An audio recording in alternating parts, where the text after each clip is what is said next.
Hello, and welcome to our Lunch and Learn series. My name is Giza Lopez, and I am the Executive Director of the New York State Youth Justice Institute. Let me start by thanking each of you for joining us today in this virtual space and for making time to learn more about research into youth justice issues. Please tell us who you are and where you're from by using the chat. And please help me celebrate 3 outstanding young people on our team who are graduating this December: Morgan Thomas, Jenny Mudd, and Gianna Fiorello. Congratulations. Today's presentation is timely. We, as a global community, have been through so much over the past 2 years or so. How can we make space to acknowledge what we are grateful for while also acknowledging all that we've been through? And importantly, how do we help our youth make gratitude a practice? And should we? And why? It is our pleasure to host Dr. Robert Emmons today to give us some insight into these and other related questions. It is absolutely wonderful to have you, Dr. Emmons. As always, my many thanks go to our partners in New York State, DCJS, OCFS, the University at Albany, and the New York State Juvenile Justice Advisory Group for all of their support. Without any more delay, Brian, take it away. Hello, everyone, and welcome to the Youth Justice Institute Lunch and Learn webinar series. My name is Brian Rainey, and I'm a research fellow at the YJI. The goals of this webinar series are to, 1, act as a source of cutting-edge research on youth justice issues, 2, to provide this information in an engaging and thought-provoking format, and 3, to bring together scholars and practitioners from various fields to explore these complex issues. I think that we're all really looking forward to today's presentation, so I don't want to further delay hearing from an expert in the science of gratitude and positive psychology. Dr. Robert A. Emmons is a professor emeritus of psychology at the University of California, Davis, where he has taught since 1988. He received his PhD degree from the University of Illinois at Urbana-Champaign. He is the author of over 250 original publications in peer-reviewed journals or chapters, and has written or edited 8 books, including Thanks, How Practicing Gratitude Can Make You Happier, Gratitude Works, a 21-day program for creating emotional prosperity, and the Little Book of Gratitude. A leader in the positive psychology movement, Dr. Emmons is founding editor and editor-in-chief of the Journal of Positive Psychology. His research focuses on the psychology of gratitude and joy as they relate to human flourishing and well-being. A frequent speaker at professional conferences and public events, Dr. Emmons has guest lectured at Yale, Oxford, Stanford, and the University of Michigan. He has been PI or co-PI for over $15 million in research funding from the National Institute of Mental Health, the John M. Templeton Foundation, and the National Institute for Disability Research and Rehabilitation. His groundbreaking work on gratitude has been featured in dozens of popular media outlets, including the New York Times, USA Today, US News and World Report, Newsweek, Time, NPR, the list goes on. He is a trustee of the Templeton World Charity Foundation as well. So, without further ado, Dr. Robert Emmons. Thank you very much, Brian. Very gracious of you. And good morning, everyone, or good afternoon. I think it's afternoon where most of you are. So I think I should begin with a confession of sorts. When Brian first contacted me, I thought my initial reaction was, he's got the wrong Robert Emmons. It's like, this is not a space that I normally traffic in. You know, just thinking about gratitude and its connection to youth justice issues. In fact, I thought, you know, how can this be? You know, maybe there are in fact other Robert Emmonses out there. One of them I used to get confused with, not so much anymore, but for a while there was a Robert Emmons who wrote a book on the history of tequila. You might check it out sometime.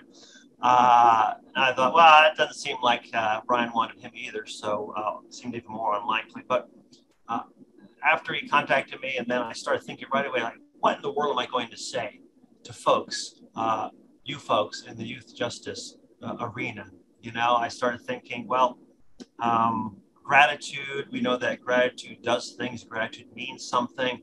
And actually, I think it's actually, the more I start to think about it, it's quite an interesting domain in which to consider, the way that gratitude might interface with or intersect with some of the issues that folks like you in the fields of social work and counseling and academia and so forth, working on a daily basis. So maybe there's ways in which, we can talk about this later on in the discussion period, where gratitude and its practices and gratitude in its context and all its manifestations can maybe make a difference, can matter. Maybe it can be somehow incorporated into a comprehensive, package of programs and principles and can inform policies, I suppose. But anyway, I'll let you be the judge of that. We can brainstorm about how we might make that happen. Because I'm an academic, and what we do in academia is that we show slides. I have a presentation prepared for you, totally different from anything I've done before, just because you guys, this audience, and what you do is very different from the normal sort of audience that I speak in front of. So I appreciate the challenge and trying to pull together some material that I thought would be relevant, hopefully interesting, maybe even inspiring to some of you. As Brian said, we're in the gratitude season, right? Thanksgiving is coming up in 2 weeks. Thursday, 2 days from now, Veterans Day. Many people think of that as another gratitude holiday. Makes sense to me. I've entitled the presentation, Youth Gratitude Matters, How Gratitude Heals, Energizes, and Change Lives. So my goal for our session together, we don't have much time. We have about 30 minutes of a presentation on my part, and then there'll be some time for discussion and questions and answers and those sorts of things. I just really want to introduce you to the science of gratitude, to the practice of gratitude, what it is, why it matters, and hopefully how we can get more of it, how you can help people get more of it, or how you can get more of it in your lives. Or as I like to think of it, how we can let gratitude get more of us, which I think maybe is even a better goal to have. Hopefully by the time we're done today in about 48 minutes or so, a little more than that, I guess, we'll have a better understanding about what gratitude is. Our understanding of gratitude will get bigger and deeper and broader. And at least that's my goal for the short time that we have, really just an introduction to the concept of gratitude. Let me ask you this question, okay, and then you can put this in the chat as well, which I probably cannot see. But anyway, so here's a question for you. What comes to mind when you think about the word gratitude? I think if I go to stop share and turn on my chat, then I can see that better. Okay, so that's the question. What comes to mind? Okay, just your first thought, an association, abundance. Danielle said gratefulness, happiness, thankfulness. This is great. Contentment. Thank you, Douglas. Leslie, well, it's coming so fast. I can't keep up. This is good. When I teach, sometimes I ask for words and I don't get anything for a long time, but you guys are great. Peace, thankfulness, appreciation. Okay, all great connotations, right? Reflection, relationships, wellness, presence. Okay, these are all really good because, if we look at, what do these all have in common? Okay, there's obviously a lot of things. Some of your connotations are about emotions and feelings, the private or personal aspects of gratitude. Some of the associations are more relational, going beyond the self, outside of the self, right? Generosity, relationships, kindness, appreciation, which could be relational as well, appreciation for others. So gratitude means a lot of things, or it's manifested in a lot of ways. Let's go back to that little picture there. There we go. One thing you might notice is that all the connotations are positive. They're all pleasant, right? Nobody said that gratitude made them think about stress or depression or pain or suffering or burnout or, dysfunction, disappointment, distress, despair, the deadly Ds. Right? Gratitude generally has a positive resonance. And I think that's important. It may be not that surprising, given the nature of what gratitude is and what it means. But as we will see, it's certainly not trivial. In fact, I think it's very profound. I think gratitude, and I've said this before, gratitude is one of the deepest touch points of human existence. I think it's so fundamental and so foundational to who we are as people and to our relationships that you really can't understand who we are in our relationships and our well-being, our contentment, our joy, our happiness, our thriving, our flourishing, whatever term you like to use to describe that goal that most of us have, unless we understand what gratitude is, why it matters, what is it made up of, and those sorts of things. So that's the goal. That's what I want to share with you today. So let me first start by a definition that I've kind of used throughout the years, which I think, it's not the only way to think about gratitude, but it's good to kind of know how we at least want to approach this. I think of it as really two processes or two stages of information processing, if you will. So first of all, it's an affirmation of the good, right? So when we are grateful, when we experience gratitude as an emotion or as a feeling or as an attitude or gratefulness as a way of life, there's many layers and levels to gratitude and nuances. And we can't unpack all of those, but I just want you to be aware of that. Gratitude means different things. But one thing to have in common is that it's saying yes to life. It's noticing the good. It's seeing the good. It's looking for the good. It's affirming the good. I like to think of it as living life in the position and posture of saying yes to life. Now, does that mean that life is only good, full of good things, full of positivity, full of gifts, and so on? No, of course not. I mean, we all know better than that. We're not so naive to assume that gratitude is, naive, or it's going to make us ignore the bad or overlook difficulties or stresses or adversities, afflictions in our lives. And that would be silly because we know that, I've taught health psychology for a number of years, decades, in fact. And one of the things I try to impress upon my students from the first day is that life is full of stress. Right. So that makes them feel very encouraged. Right? I put them in a good mood right from the start. I say, look, the inevitability and unavoidability of stress is obvious, and we can't avoid that, but we can learn better ways to handle it, better ways to cope with it. We can learn the skills of resilience, for example. If we learn anything about gratitude, by the way, we've learned a lot, is that there is no resilience without gratitude. There is no contentment. There is no confidence. There is no calmness without gratitude. So I think it starts there. So affirming the good. But the second step is that we recognize where this good came from, that the sources of the good are at least partially outside of ourselves. All right. So it would be kind of unusual to say, I'm grateful for myself. You normally write a thank you letter or thank you card to yourself, right? You could be certainly grateful for positive qualities that you have. And I think it's a very important part of gratitude, but it's not the primary focus. The focus is on others.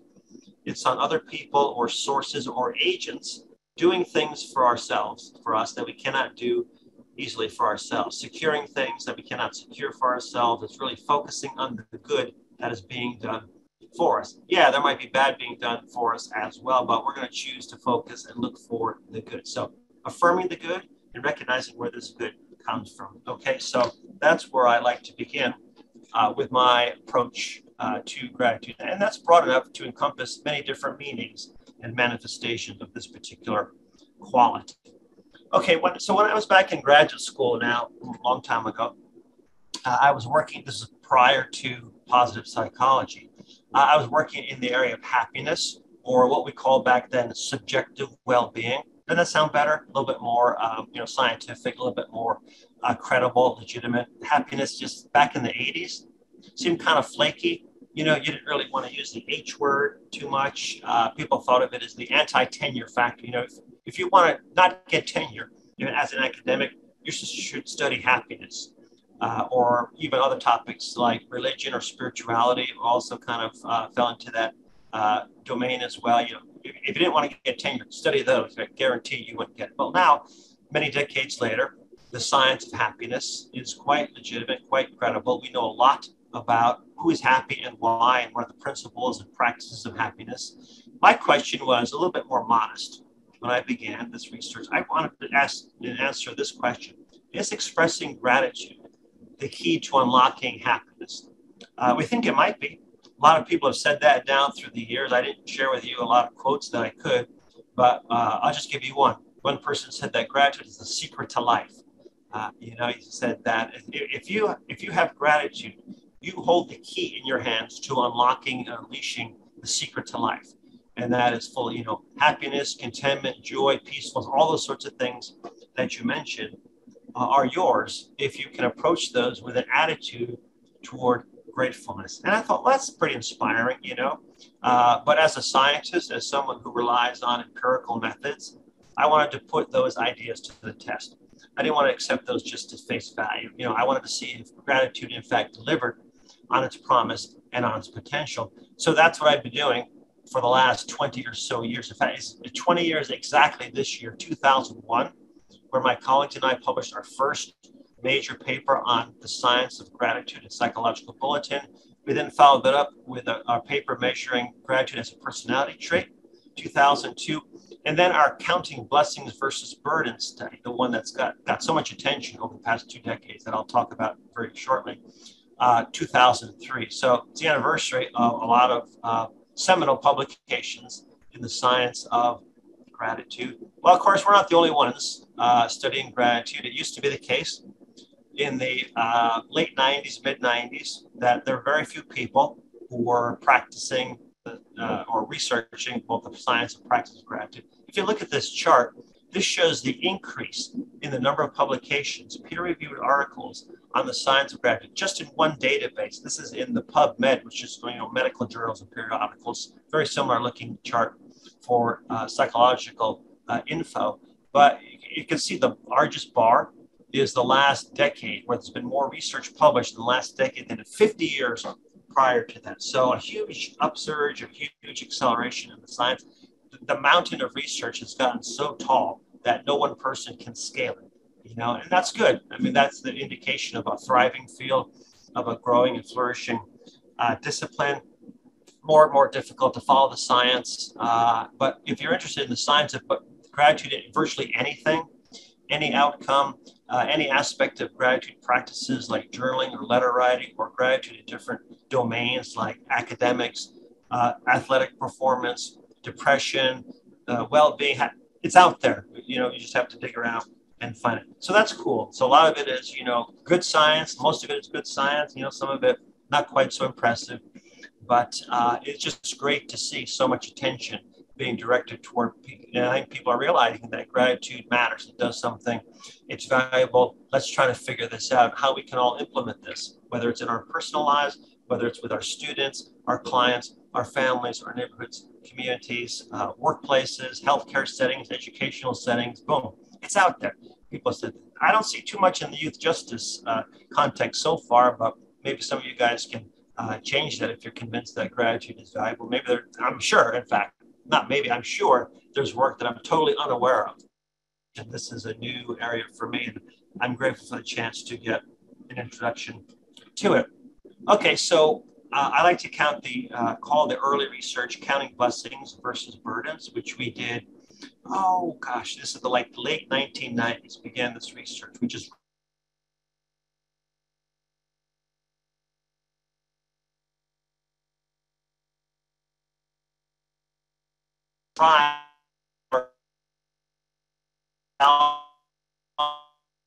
people now. You're never too old, too young. I guess you might be, you know, if you're 8 months old, a little too young to write a gratitude letter. Okay, but let me know, by the way, if you're having trouble. I just got a message on my screen that my internet connection was unstable. We're having some storms here today. Hopefully everything will hold up for the next 40 minutes or so. Okay, so people keep gratitude journals. That's basically what it is. They write down things they're grateful for. There's control conditions, comparison conditions, where people do other activities, talk about what's going wrong in their lives, or just write about the events of the day. And then we want to see if it matters, which of the focuses they had, right? Now, we also measure gratitude as a trait or as a disposition. So we developed the gratitude questionnaire, GQ6, which is a nice short measure. It's been used in hundreds of studies. It's been translated to dozens of languages all around the world. So some of the research, we talk about grateful people. When we say grateful people do this or experience that, or, you know, it's been shown that grateful people boom, boom, right? So that would be based on the trait. When we talk about gratitude, we talk more about the short-term feeling, the magnification of grateful feelings or grateful emotions that are made possible by doing things like keeping a gratitude journal or recalling in a relationship in your life, someone who's really been special to you or for you, that done things for you. You think about how they touch your life in a special way. Maybe you write them a letter, send them an email, call them up on the phone, to do anything like that. It's just a way of magnifying or amplifying gratitude. So I want to show you one slide, way too much, breaking all the rules of PowerPoint here, but I like this because in 6 panels, you can see many different research programs on the value of gratefulness, whether we're talking about in terms of journaling or measuring as a trait. We know that in at least 3 major spheres, emotional, relational, and then motivational, that gratitude matters, that gratitude works. So grateful people feel better about themselves. They are more likely to have better relationships. They help others more. They receive help more. They're more compassionate, giving, forgiving. Their social support is better. They're more likely to be motivated as well. They actually achieve more. They accomplish more of their goals. So there's purpose behind gratitude as well. And then in terms of reducing states like depression and anxiety and coping with addiction, for example, we find that gratitude matters. It works in those spheres as well. And these are all measurable. These are all sustainable differences. We find roughly a 12 to 30% increase in functioning across different spheres. So if I had to summarize it all, I would say that gratitude raises, improves, increases, promotes, enhances positive outcomes and qualities.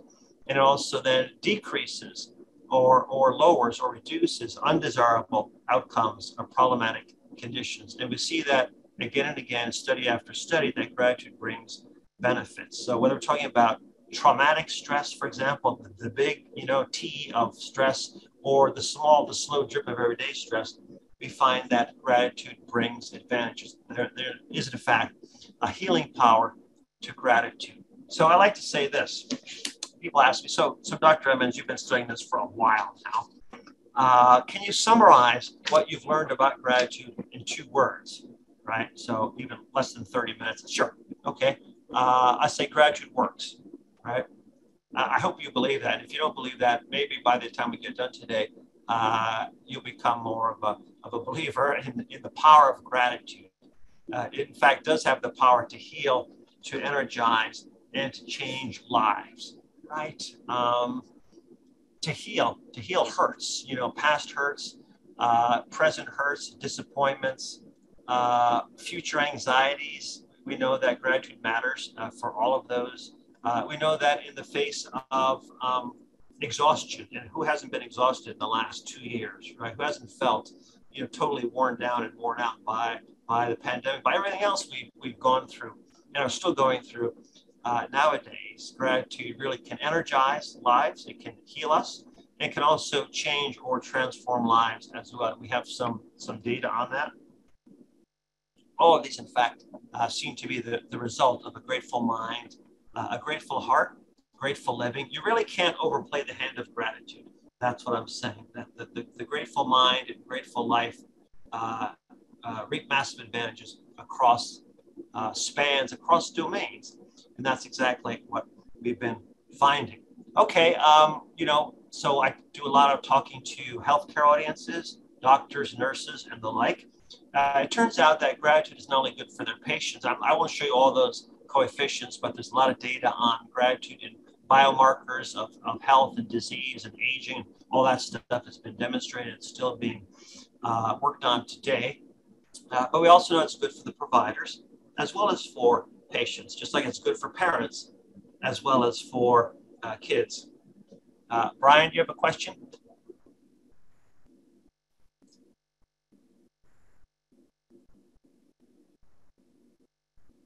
Okay, I guess we're okay. Yes, by the way, you can contact Brian after the presentation, and I told him it'd be fine to give out copies of the slides. You contact me, or better yet, contact Brian, and he will give you copies of all of these. Very happy to share these to anyone who's interested. Anyway, so providers, clinicians, doctors, found that gratitude journaling benefited them as well. Okay. Are we good with everything? Okay. Sorry, I hope the internet is good. Here's a quote from that article. Stress reduction, depression reduction. This is healthcare practitioners who are at high risk for depression, burnout, substance abuse, and all of those things.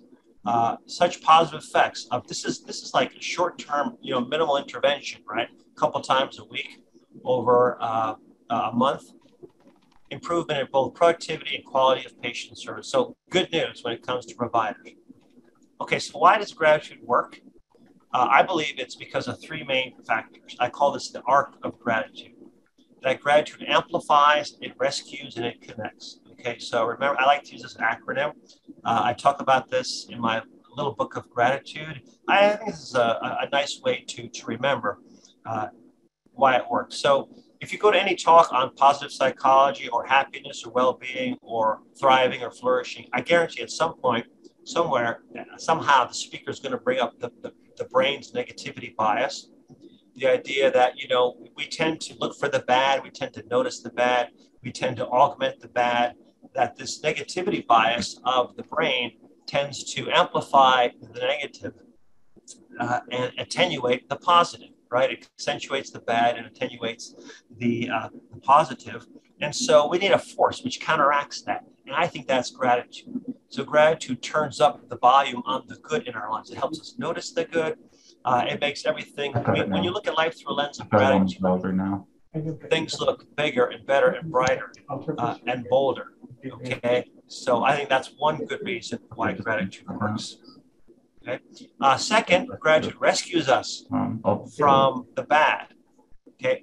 Think about that. I could ask just a couple of people, put things in the chat. So what would you think would be the opposite of gratitude? Or what would get in the way of living gratefully or thinking gratefully? An obstacle or a roadblock? What comes to mind? Anything? Holding grudges, bad luck, resentment. I think resentment is super powerful. Jealousy, pride. So here's all the bad stuff, right? Just the opposite of, if you're feeling, sorry for yourself, or have a low opinion of yourself, right? Not being receptive to the benevolence of others, not seeing the good. There's lots and lots of obstacles, right, to gratitude. So, it's a wonder that we can experience gratitude at all, given all these obstacles, giving all these roadblocks that exist. And part of the teaching for gratitude or practicing gratitude has to be overcoming these, becoming aware of the obstacles and then potentially, overcoming them, or at least turning down the volume on the negative so that we can see, so the positive can shine through. Okay. And then C is connection. So gratitude connects us to others. Gratitude is, in fact, the relationship strengthening emotion, right? That when we are grateful, and I think it's in the domain of relationships where gratitude has its most power.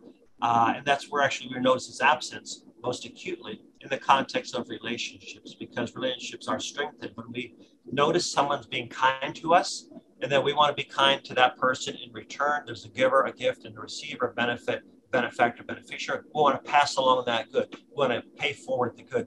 A lot of studies have examined the social psychology of gratitude in terms of relationship deepening and strengthening. Okay, that's pretty much what I wanted to say. So that's a brief overview, very cursory overview of some of the benefits and some of the reasons why gratitude does in fact bring benefits. Now I want to turn my attention more to gratitude in youth and gratitude in children, even younger than youth as well. And here's a question for you that I always kind of pondered myself, especially after I had my own kids. There's an assumption out there, I think, that a lot of people have, that children are notoriously ungrateful. And that wouldn't stop there, including extending into adolescence as well. Would that be true? You think of Veruca Salt, from Willy Wonka, right? Like the prototypical ungrateful child, right? And just wants everything now, no gratitude for what she's received. I think there's a quote by Shakespeare. Shakespeare talked a lot about ingratitude. He said it's very bad. He said when it shows itself in a child, it's worse than a sea monster, something like that. It's nasty. It's gratitude is good. It's virtue.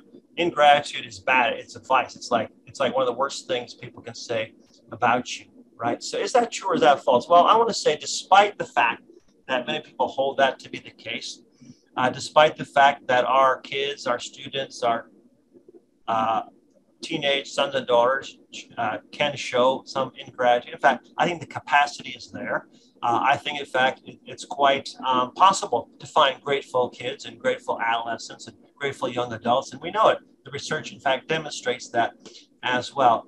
Here's a narrative story where a person was asked, this is a seventh grader, they're asked to write about, what does gratitude mean to you? False, thank you. I agree with you. What does gratitude mean to you? And this young man said, my life would not be the same without the people who have shaped and molded my character. It's important to be humble and remember all the people who helped you get where you are, whether it's your parents, siblings, or God. Being thankful is being able to let go of ideas of self-importance and instead acknowledge everything in your life that made it better. Just your average, 12-year-old boy and so forth. I'm joking, of course. Most are more grateful than him. So yeah, it's possible. It's certainly doable, and it's certainly recognizable, and we do see it all around.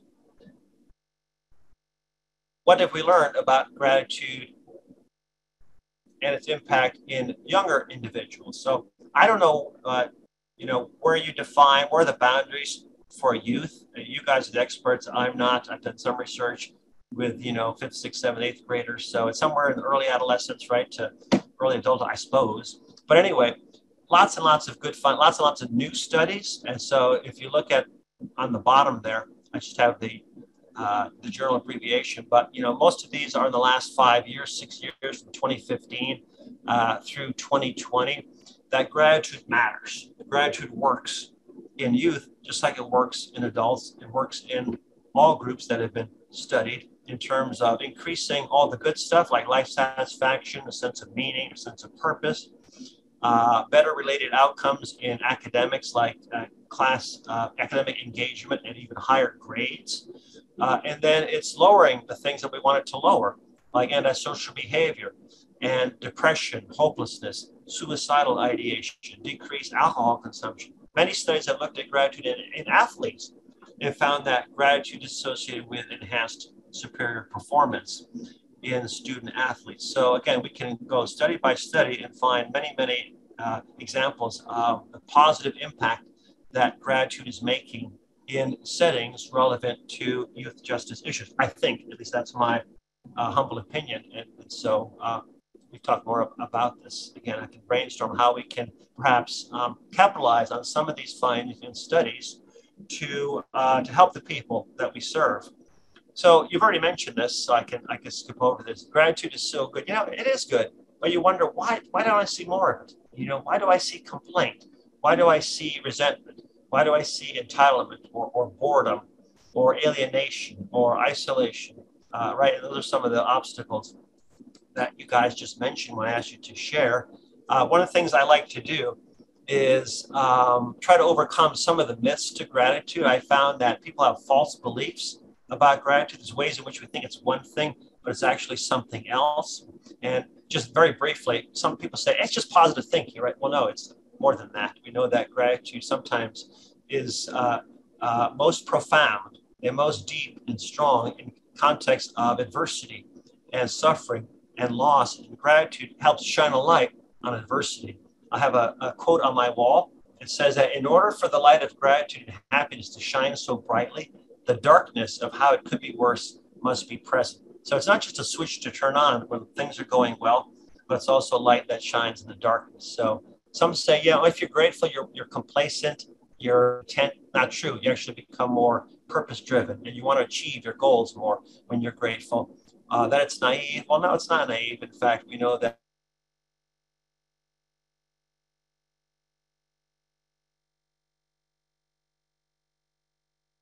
despite the bad things, I'm going to choose a stance of gratefulness. I'm going to look for the opportunity.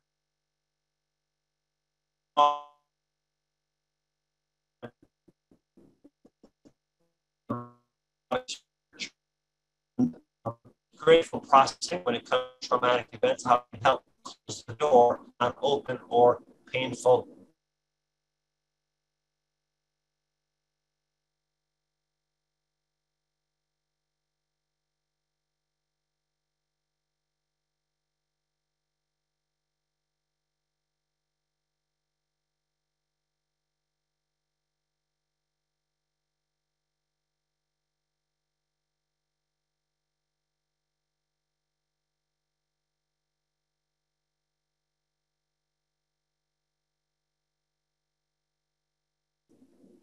I think maybe we lost each other for a minute there.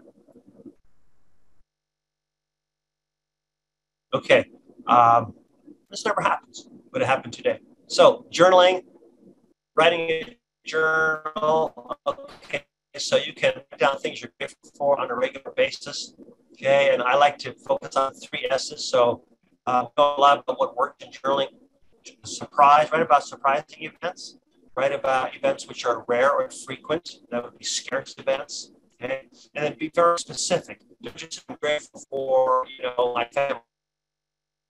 And then spread that gratitude. We call this gratitude broadcasting. Distribute that gratitude. Say it to someone. Make a visit. Call them up. Send a text. Find someone that doesn't get much love or appreciation in your environment, in your workplace, and say, thank you for the job you're doing. I really appreciate it. It may be the only positive words they hear. Really good way to foster gratitude. And speaking words of gratitude is like linguistic medicine, which heals the receiver as well as the giver. The gratitude letter has been used a lot. You can write a letter to someone who has made a major difference in your life, that's touched your life in a special way. Write a letter and visit with that person. Have lunch, have coffee, at least send it to them so they know how much they've meant to you. And that really strengthens the bond between the writer and the receiver. 3 months, 4 months later, there's still a glow from that one event. I think maybe I'll skip over this because we're getting short on time, but we know that gratitude does lead to things like better improvement in terms of motivation, life satisfaction, working harder in school. Well, this is just an example of a study which used letter writing in 9th and 10th graders. And this was an example of someone who wrote a letter to their coach, thanking Coach Tony for all that Coach had done for this person throughout the year. So it doesn't have to be this big, elaborate, long letter, that you get just right and perfect, run it through drafts and all those things. Just a note of thanks is hugely important for the letter writer as well as for the receiver. I'll skip that because that's too technical and would take up too much time. But I like the conclusion that study reached. And it said that gratitude may have the power to change young people's lives. And I'm convinced that it does. I know it changes everyone's life, or it just has that potential to do so if we're able to really, incorporate it into our lives, and if we're able to live lives of gratefulness. And again, some of this happens in some of the, most unusual places. You can find gratitude, not always when life is going well, but when life is throwing up challenges and things that we have to cope with seemingly on a regular basis. So let me end with this. I'll close with this, and then we'll open up for discussion. This was a team of neuroscientists. And one of the cool things about gratitude is that there's people working at a nuts and bolts level in terms of, the neuroscience, looking at what sort of brain networks are activated. And there's people looking at it from a much more holistic in terms of a community-based practice, so the whole gamut from the micro to the macro. But this is what the neuroscientists said, is they try to bridge that gap. They say that the power of gratitude extends beyond the individual. An empirically driven resurgence of the intentional practice of gratitude could have significant positive implications for the harmony of human civilization, from interpersonal relationships to international diplomacy. I mean, that covers it all, right there. And I think that's a really good way to stop. So I'm going to stop my sharing. Chat with you, and then I guess Brian, I'll turn it over to you, and we can move into the questions and answer and discussion. Thank you so much, Dr. Emmons. I'm going to jump in here. It sounds like the team at the university is having trouble with their computers, so your bandwidth is low. So we'll take the silver lining. I'm working remotely today, so I don't have any issues yet. So I'll jump in here. And I apologize. I'm sorry? Someone's coming back on, I think. Yeah. Well, I'll just ignore them and go right back to it. So I see here that we lost you for a few minutes, and folks are asking if you could please review the slide with the 3 S's. We could see it, but we couldn't hear you at some point. Okay. Okay, yes. So let's go back to that. So thank you for that.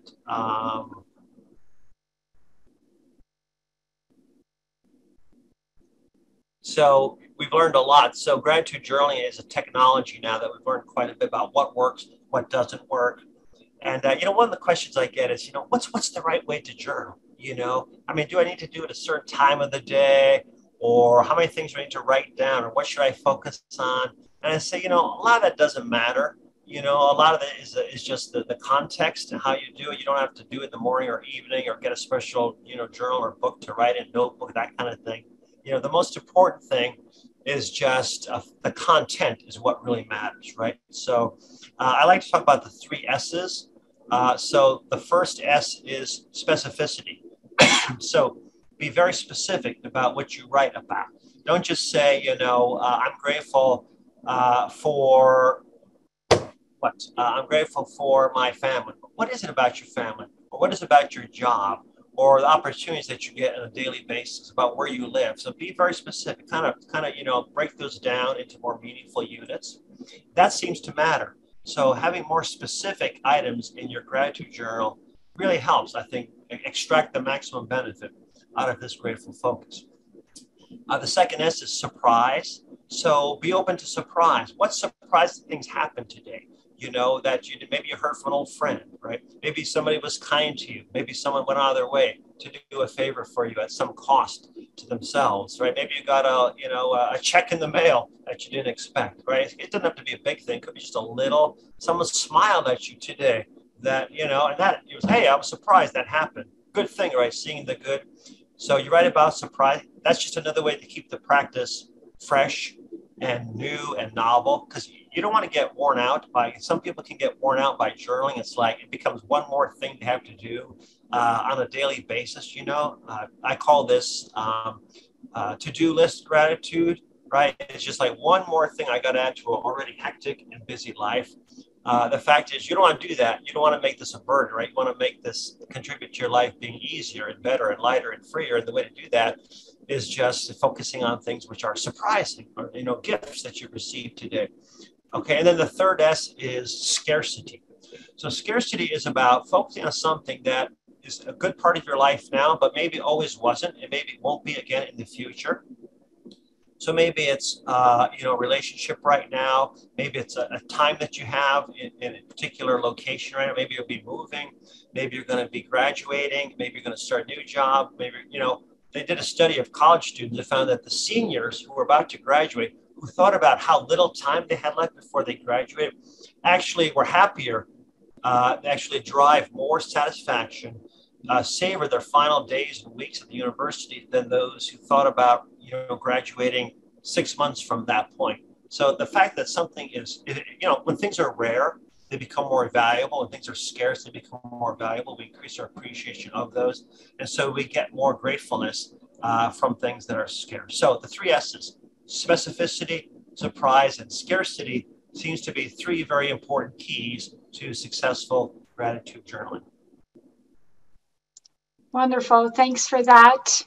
I see that we may have Brian back. So to the benefit of the audience, because I know that he's the regular speaker here, Brian, you have the floor back. And Dr. Emmons, I just want to tell you, thank you so much. I'm probably partly to blame for asking Brian to go after you, because I knew you would have something to offer to all of us in the arena of youth justice. So thanks in advance. Thank you very much. I really appreciate the invitation. Thank you so much. Brian, you're up. Thank you, Dr. Lopez, and I apologize, everyone, for those technical difficulties today. So for the next question, within your presentation, you also mentioned that gratefulness is associated with increased emotional well-being, achievement, getting along with others, reduced depression, and resilience to trauma. Do you think it is gratitude itself that quote unquote causes these, or is there some underlying unmeasured propensity to both gratitude and these outcomes? I think that's a really important question, particularly when you get to the issue of mechanisms, right? Explanation and causality. So, fortunately, the sort of methodology that we've used and that I see a lot of other people using can help shed light on that, because we're talking about, interventions, right? We're talking about randomized controlled trials, which is so we can look at changes, in our outcomes based on changes in our predictors or our independent variables. So very early, we were aware of that. In fact, that was brought up by reviewers who said, maybe it's not that it's gratitude. Maybe they're just happier. Maybe they're in a better mood. Maybe it's this, maybe it's that. And that's why you're seeing the effects that you are seeing.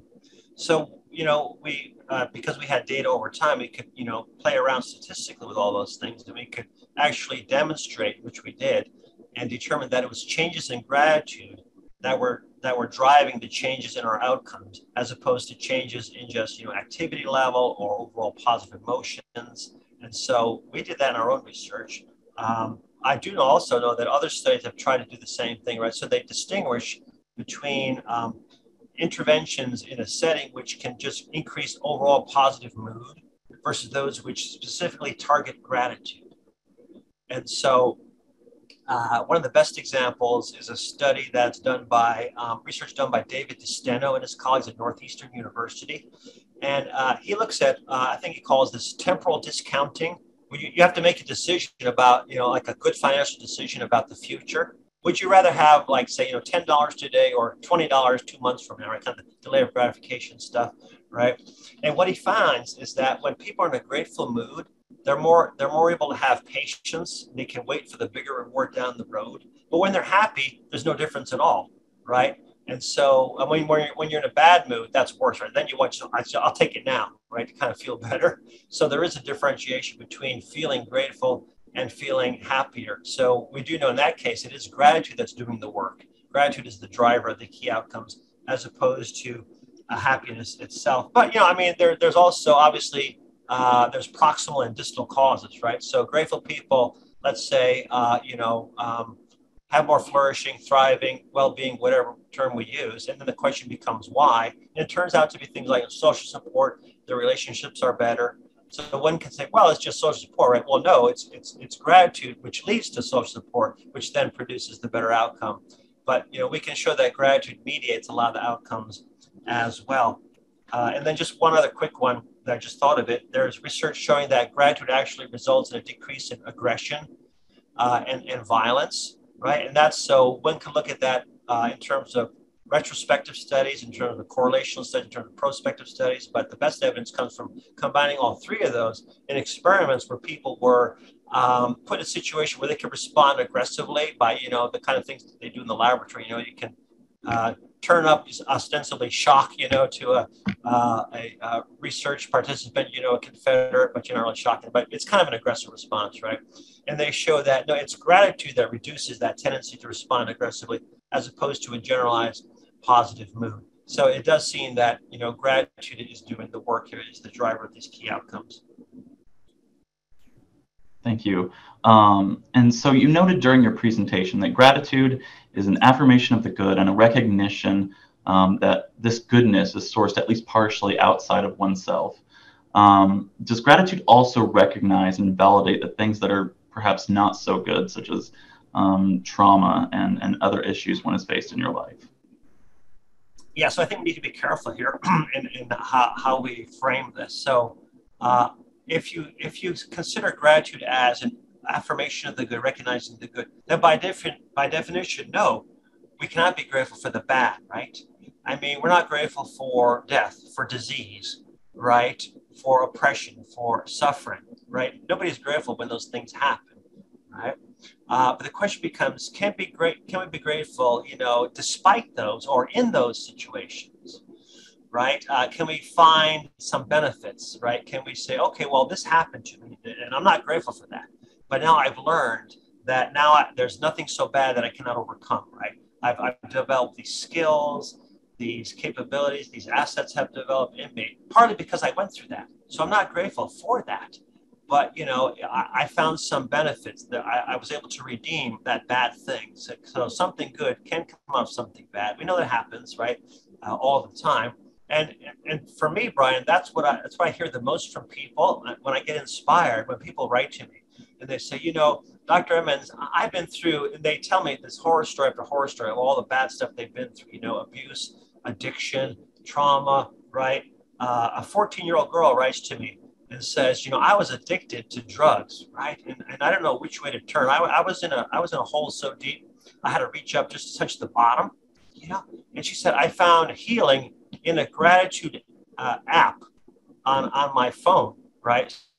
Gratitude app, and downloaded it and started practicing gratitude. And she said it changed her life.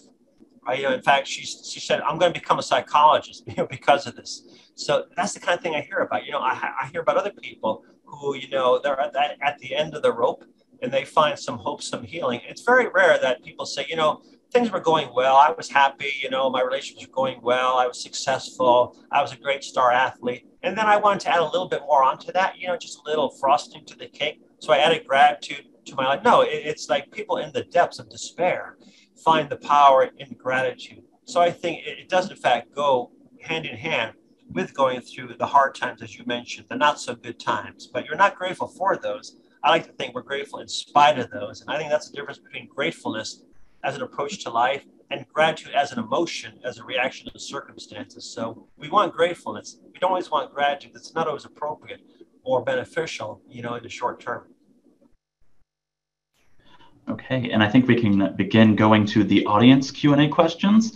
So the first one is, for youth who have been through a lot of trauma and may view gratitude as positive thinking or overlooking what has happened, sort of apropos to our last question, how do you start the conversation or encourage a starting point toward gratitude?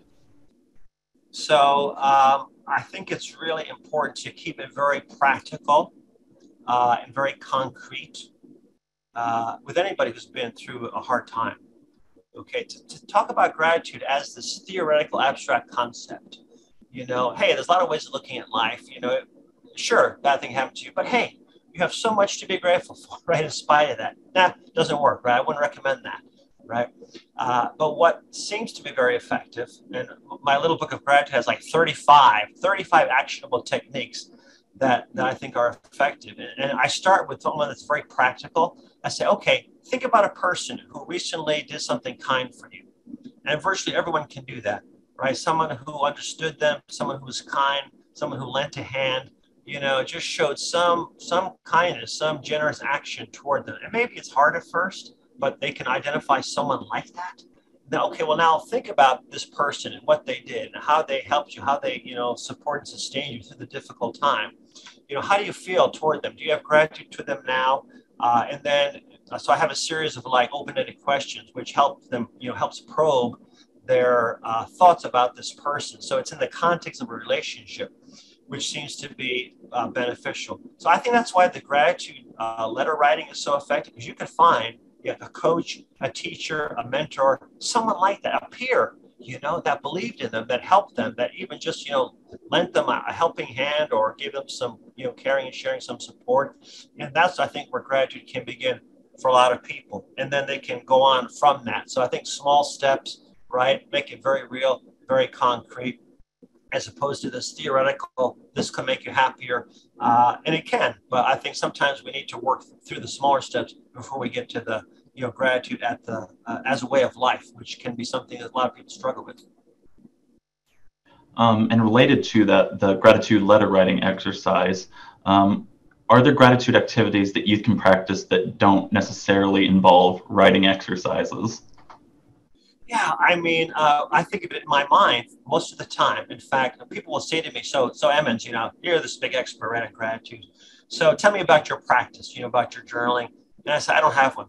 And they, gasp, you don't? I mean, you're the man, right? So, well, no, because, it's something that if we keep it in our mind, if we keep it front and center, right? If we think about it, if we use the language of gratitude and gratefulness, which is what I try to do. I say to myself, okay, what can I see as a gift in this situation? What can I see as a benefit? Especially when I'm stressed. I find that can short circuit, that can reverse the stress, reverse the curse of the stress, And so years ago, I remember being on a journey, flying from California to the East Coast, and all the flights are ungodly hours, because you have to get there by afternoon. So, getting up at 4 a.m. And I was in a very bad mood that day. Traveling, it's not even fun on the best of days. And I said, okay, I'm going to practice gratitude today.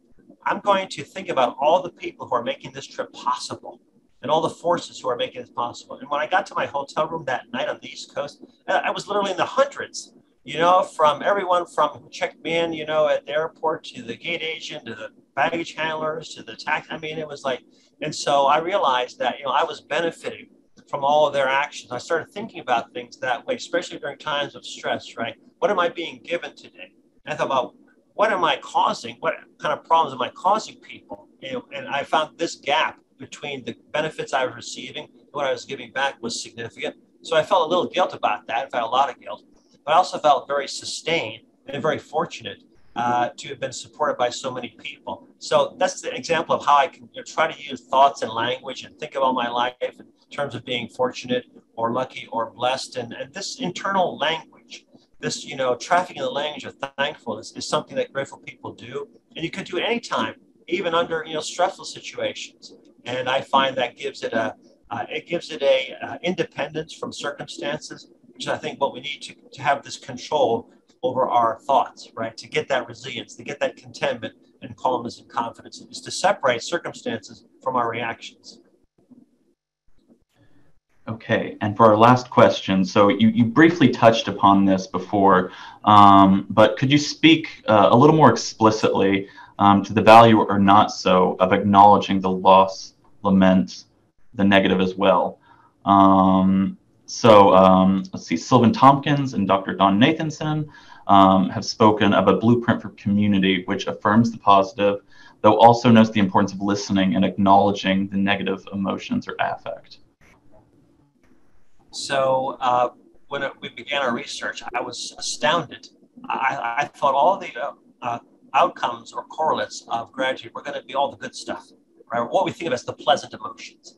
People are going to be more happy, joyful, less stressed, less depressed, less anxious. And much to my surprise, I found that people were angrier when they were keeping gratitude journal, more so than the control conditions, right? They were like annoyed. That was one that stood out. Some other things as well. I thought, kind of as I probed a little bit, that made sense because people were just becoming more open to their emotional experience. People were noticing the good, they were noticing the bad. It was magnifying both the positive and the negative. And so I think that's maybe the magnification that people like Tompkins talks about. Gratitude is in fact a magnifier, it's an amplifier, right? Now, hopefully after we practice for a while, it starts to amplify and turn up the volume on the good so that the volume on the negative is simultaneously, turned down. But we never want to squelch it out because we know we learn a lot from emotions are information, right? We learn things from them and they provide, information about the status of our relationships and about our goal pursuits and all of those things. So emotions have informational value.